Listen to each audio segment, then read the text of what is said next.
Hi Scorpio, this is Jov. Welcome po sa ating channel. By the way, Scorpio, this is your timeless gabay tarot reading. Gamitin ang reading na ito bilang gabay lamang. Tandaan Scorpio, ito po ay general reading.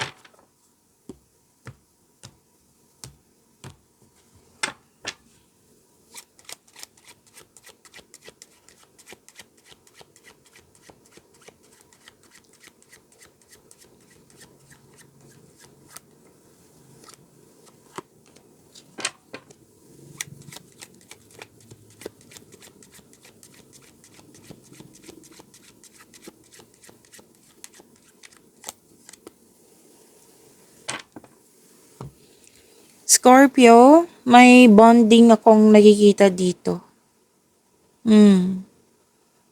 Na may bonding togetherness. You're having a good time. Marami kang ginagawa at the same time. Na may aliw na aliw ka sa mga ginagawa mo, Scorpio.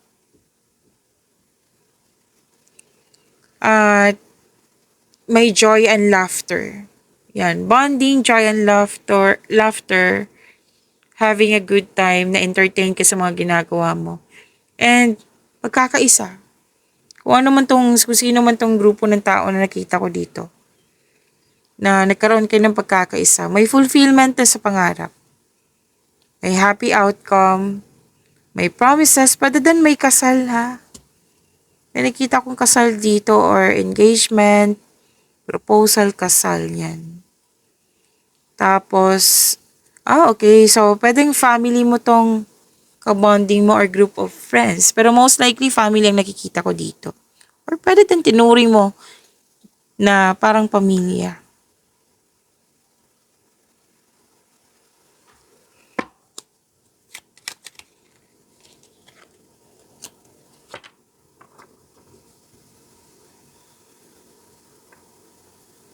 May usapin tungkol sa domestic matters. May ano dito.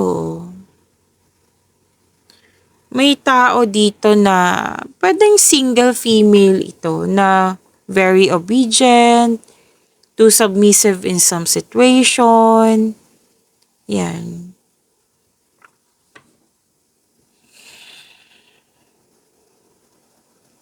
At sabi din dito na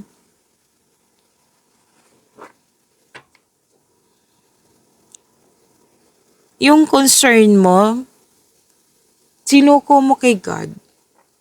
Like, malaki ang, pwede din, nais mo, oo.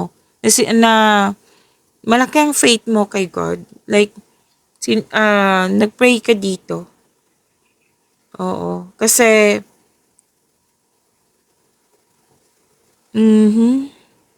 there's a power of prayer. Yan. Pwede din may usapin tungkol sa church, chapel. Pwede din po na nagsimba kayo ngayon. Oo. At may hustisya ko nakikita dito. Yes.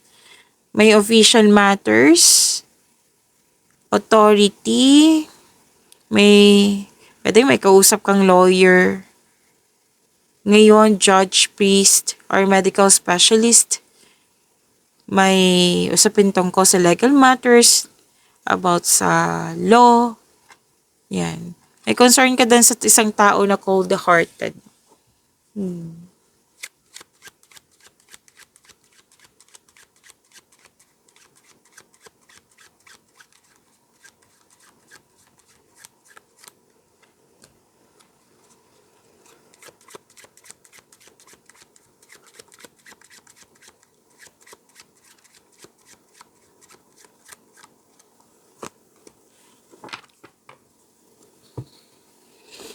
Okay.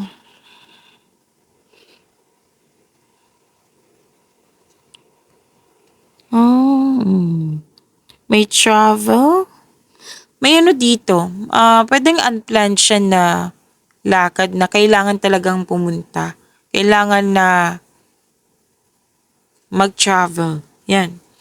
At may bakasyon, new journey, adventure ako nakikita dito. Tapos ready ka sa new journey na ito. Kasi may nakita kasi ako ditong ready ka i-embrace tong new journey na ito. Like, hindi ka tuto sa pagbabago. Oo. Itong new journey na ito ay magkakaroon po ng self-discovery or progress sa iyong buhay. And may nakita ko ditong change of position or status. Marami pa rin ginagawa eh. Marami kang ginagawa. Ilang beses na lumabas. Puro kilos. And may relocation ako nakikita dito. And may sabi din dito na change of mind. Yan. Tapos mode of transportation. At may usapin tungkol sa car.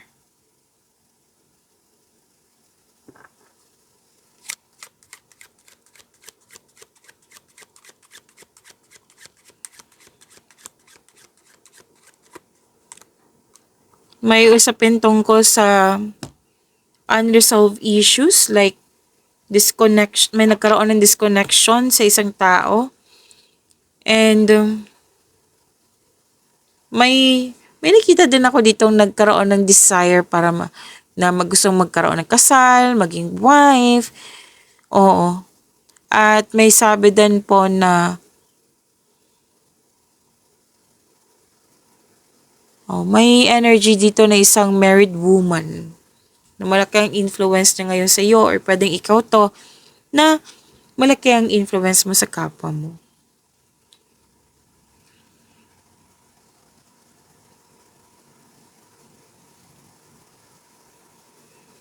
And wow, this is good fortune. Magandang kapalaran po. Victory. Satisfaction guaranteed. May nabenta. May milagro. Ang sabi ng yung card dito, give praise for all of your abundance. Yan.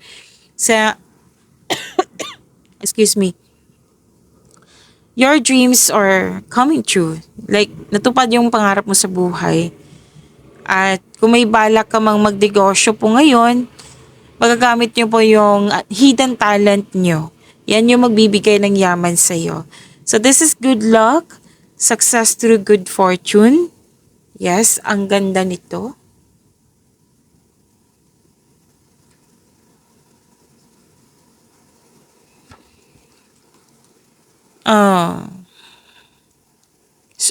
Scorpio, ingat kayo ha kasi may nakita akong cheater dito.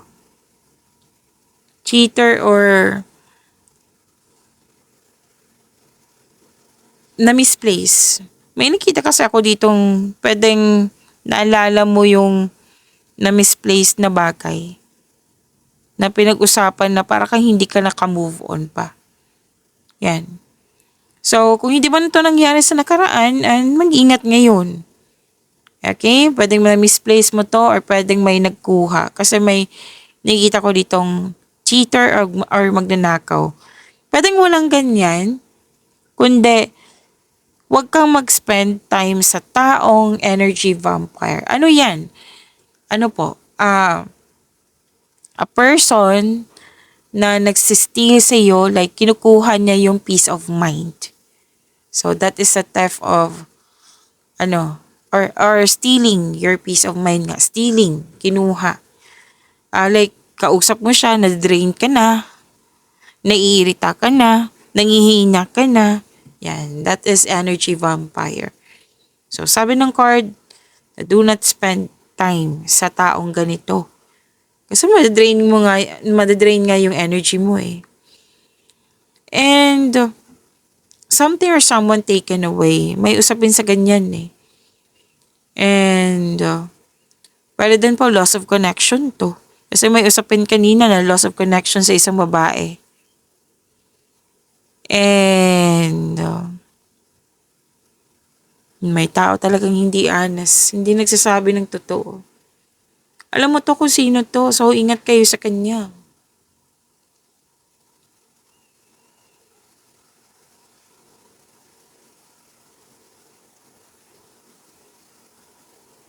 Okay, may nakita ko ditong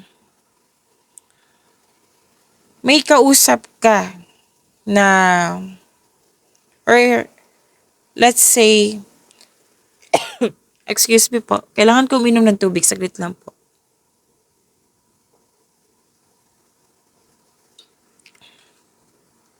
Pwede din ikaw to, Scorpio, or kung hindi man ikaw to, pwedeng siya. May elderly woman dito, greater than 60 years old, na pwedeng siya yung kausap mo kasi gagawa ka ng wise decision. Why? Nakikita ko kasi dito nag-gather ka ng factual information, experiences ng tao, like, nagbigay ito ng wisdom message sa'yo, at siyang dahilan na naging na-motivate ka, you're taking action niya, yung support nila, yung wisdom message nila, yan yung dahilan na makakabuo ka ng wise decision.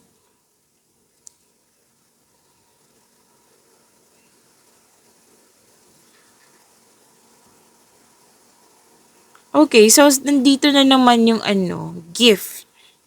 Ang gift na naman. Wow. So this is an act of giving and receiving.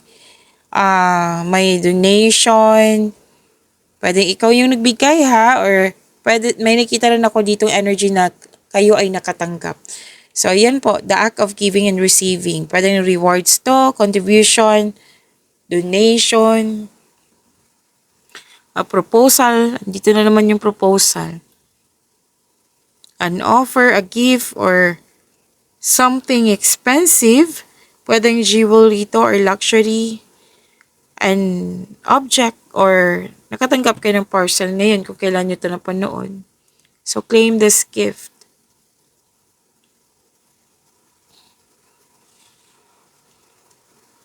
Makakatanggap din kayo ng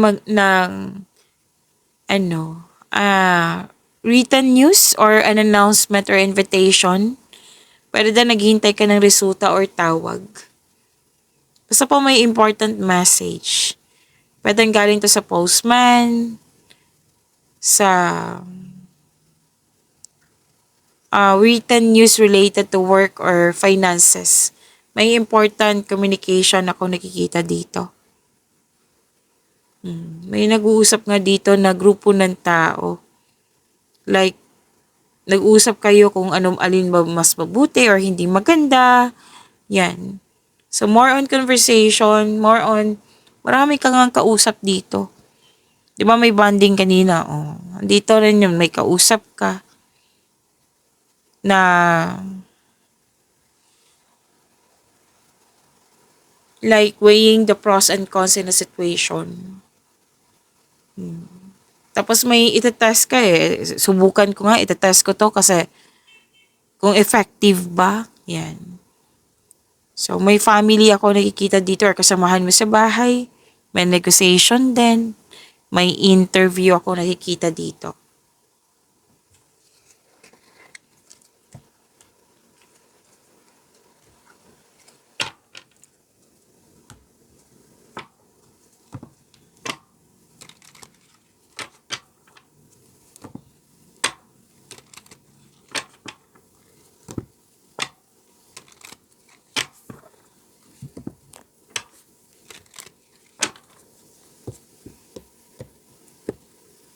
Energy, Scorpio.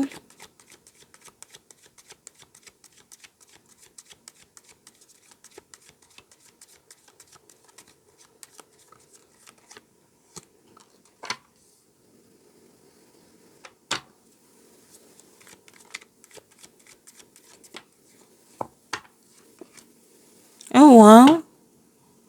Ang ganda naman, Scorpio. Scorpio, huwag niyong kalimutan na mag-subscribe sa channel natin at i-click yung bell notification para updated po kayo sa reading natin. At yes, maraming salamat po sa mga hindi nag-skip ng ads. And para po sa mga gusto magpa-reading po, comment po kayo ng personal reading. And check my reply sa comment section.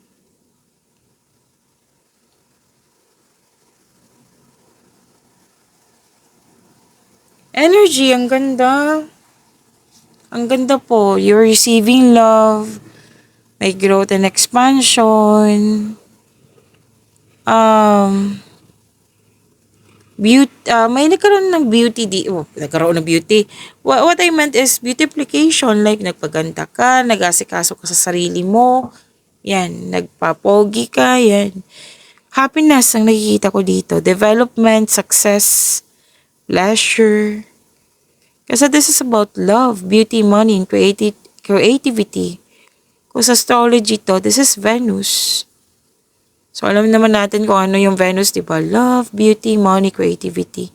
And, may buntis po. May buntis ako nakikita dito. Or mabubuntis.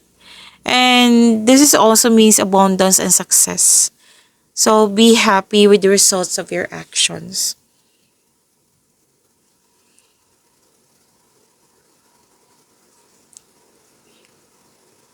Okay,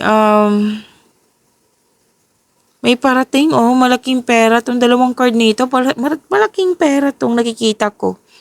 Or pwede din opportunities na makapabigay sa'yo ng malaking pera. May unexpected job opportunity na ako nakikita dito. Very happy si Scorpio. And habaan niyo po yung pasensya niyo, ha. Huwag kayong mag-alala, darating po ito. Claim po, ang ganda po.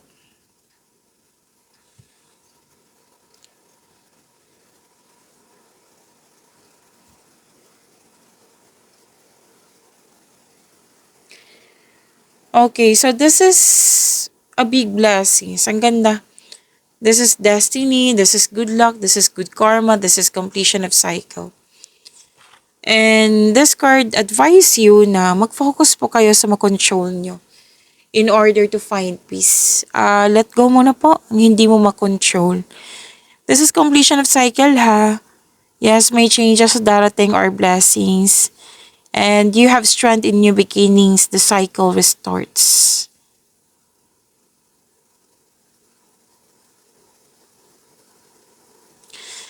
Okay, may chance na mamimit mo yung new romantic partner mo, lalo sa mga single dito. And sa mga hindi nagkaroon ng pagkakaunawaan, magkakaayos kayo kasi may dumating na blessings tapos ang siyang dahilan na magkakaayos kayo. And you're moving from a painful cycle to happiness. So, embrace this new situation na dumating sa iyong buhay, Scorpio. Ang ganda.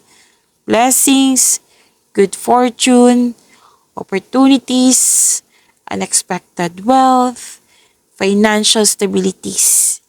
Stability. Financial stability. Bakit stabilities? Financial stability.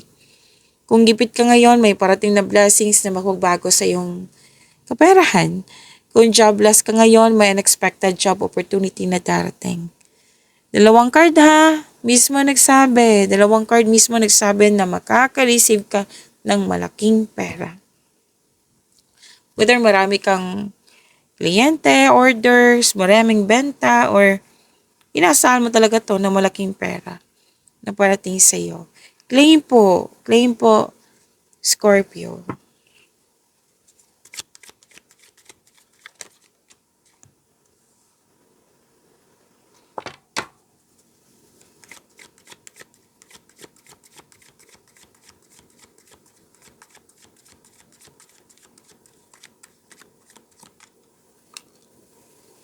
Career and money ni Scorpio.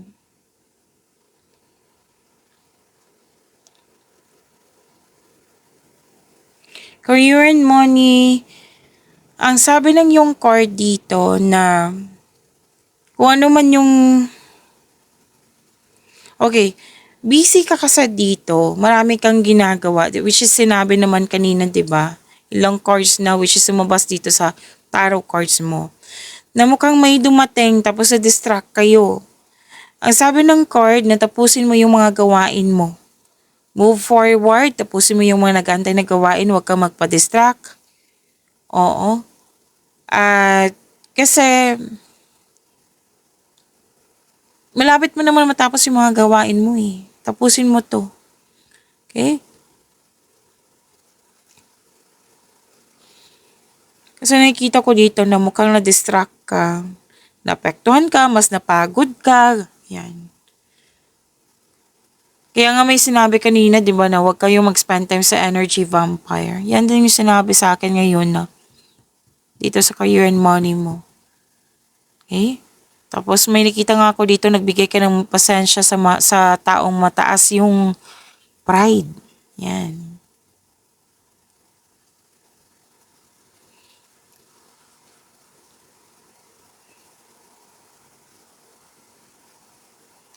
Sobrang busy nga. Kanina pa to. Sobrang busy eh. Nakaranas ng burnout. Kung hindi ka burnout ngayon, prepare yourself. Like, magkaroon ng time management. Kung expectation mo, marami akong trabaho ngayon. So, time management. Na, sana maiwasan tong burnout na ito. Okay? Na wag kayong mag-say yes ng yes kung hindi naman akma sa inyong schedule. Para hindi mo maranasan tong burnout na ito. Pwede din napapressure ka na dyan kasi 'di ba na may distract kayo. So ask for help para hindi mo dala lahat yung gawain. And dalawang card naman nagsabi po na matatapos mo din yung mga gawain mo. Kaya after nito, mag-rest day ka, magbabakasyon ka. Yan. Completion of cycle kasi nakikita ko dito sa dalawang card na ito.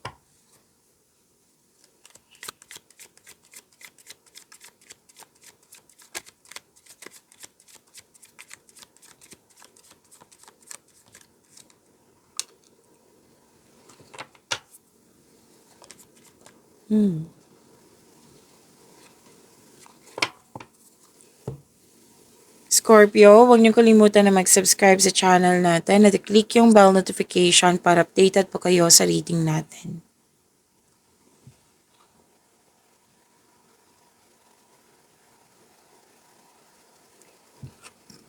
Andito pa rin, oh. Lumabas to kanina. Yung nag-spend time ka sa mga taong nabigyan ng inspiration sa and motivation. Sa mga single po, may sinasabi dito na makakatagpo ka ng partner through friends connection. Para sa mga relasyon sa buhay mag-asawa, mas mag-grow pa ang inyong relasyon, may plano kayong, dito pa rin, travel, or mag-decorate ng bahay, or magpa-renovate ng bahay.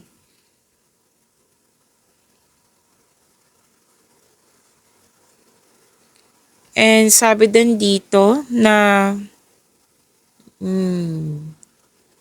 okay. Andito po yung naghanap ka ng solusyon sa inyong problema, sagot sa inyong mga katanungan. And all life's answers are within you. Nasa iyo na yung sagot, nasa iyo na yung solusyon.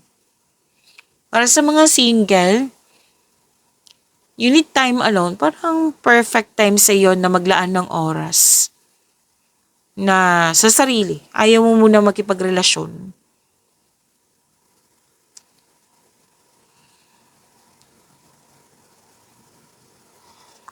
Para sa mga relasyon sa buhay mag-asawa, maaring, okay, you need time alone. Space. Kasi lahat naman ng successful sa relasyon dyan, may space yan sila. Kasi kung walang space, sakal. Yan. So, you need time alone, me time alone. Yung gusto mo makinig sa iyong sarili. Kasi nga, nakikita ko rin dito pagod ka kasi maraming ginagawa. Gusto mo ng me time. Gusto mo pag-isip mga mabuti para, or magpagaling. Kasi, di ba, burnout or na-stress ka. And you need, di ba, may sinabi kanina na pwedeng rest day or magbakasyon ka after nitong completion of cycle. Kasi yung pahinga sa iyo is alone time, me time. Yan. Nagbibigay ka din ng mahabang pasensya, oh. Okay, so ano pa?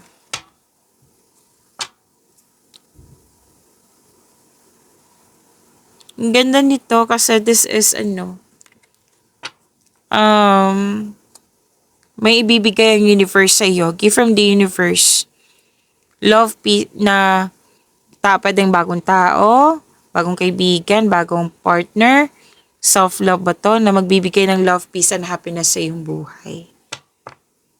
So, may buntis talaga, oh. Kanina pa to. Or the arrival of a new baby. Wow. Pag-imanin niyo po yung blessings na binigay sa inyo, Scorpio, see you tomorrow. Maraming salamat.